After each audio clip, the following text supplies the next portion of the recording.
এই বছরে প্রথম ঘুরতে যাওয়া এই আমাদের স্টার্ট হয়ে গেল। সবাই মিলে বেরিয়ে পড়লাম। সামনেই দাঁড়িয়ে আছে আমাদের বেড়াতে যাওয়ার বাস। এই বাসে করেই আমরা বেড়াতে যাব। এটা একটা স্লিপার বাস ছিল, দোতলা। খুব সুন্দর ছিল বাসটা, ভেতর থেকে বাইরে থেকে দুদিক থেকে খুবই সুন্দর ছিল। এই যে সবাইকে একবার দেখিয়ে দিলাম, ভেতরটা এই টাইপের ছিল।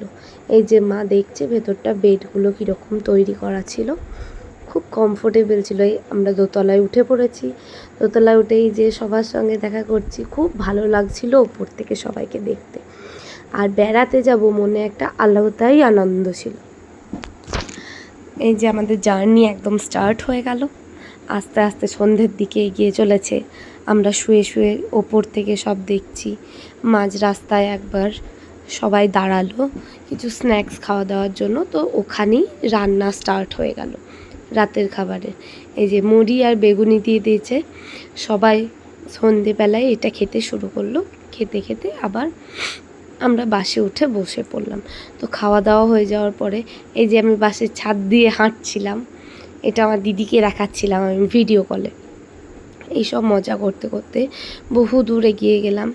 আবার সবাই নেমে পড়ে রাতের খাবারের ব্যবস্থা করতে শুরু করলো। আস্তে আস্তে পৌঁছচ্ছিলাম। এই একটা জায়গায় সকালবেলাতে দাঁড়ালো, সবাই ফ্রেশ হলো এবং ব্রেকফাস্টের ব্যবস্থা করছিল। তো এখানে পাহাড় চারিদিকে, সামনে মন্দির রয়েছে, খুব সুন্দর একটা জায়গা এটা। এই মন্দিরটাতে আমরা সবাই দেখতে বেরিয়ে পড়লাম, খুব ভালো লেগেছিল। তো এই যে সবাই মিলে যাচ্ছি, ভেতরটা পাহাড়ের সামনে ঝর্ণার জল ছিল, এখানে প্রচুর পদ্ম ফুল ছিল, খুব সুন্দর লাগছিল অ্যাম্বিয়েন্সটা। বাবা আবার ফল কিনেছে, বাবা যেখানেই যায় খালি ফল কিনে ফেলে আর আমাকে জোর করে খাওয়ায়। এই যে সকালে ব্রেকফাস্টে উপমা দিল, যেটা আমি একদমই খাইনি। সবাই মিলে আবার ঘুরতে বেরোলাম। আমার বাবা থাকবে আর সব জায়গায় হেঁটে হেঁটে বেড়াতে হবে না, এটা হতেই পারে না। এই যে আমাদের যেখানটায় দাঁড় করিয়েছিল সেখানটা একটা স্টেশন ছিল, যেটা হচ্ছে কাটকা স্টেশন। ওইখানে সবাই সিঙ্গারা খাচ্ছিলাম। তারপরে দুপুরে খাবার দাবারের ব্যবস্থা হচ্ছিল।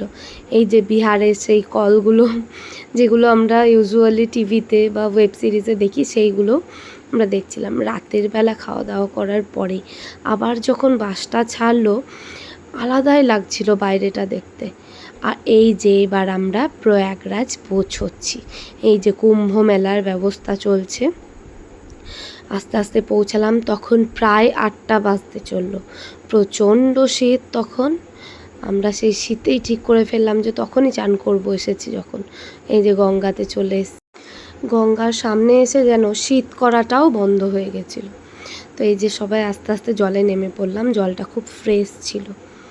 সবাই মিলে এই যে বাবা আমাকে নিয়ে যাচ্ছে, জলই নেই তবু ওদের মনে হচ্ছে আমি ডুবে যাব।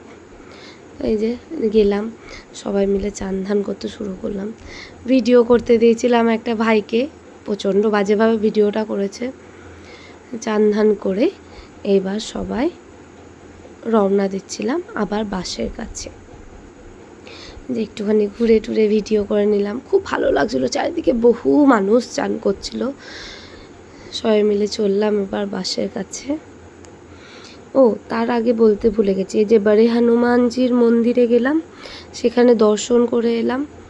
চারিদিকটা এত আলো জ্বলছিল, দারুণ। তারপরে আবার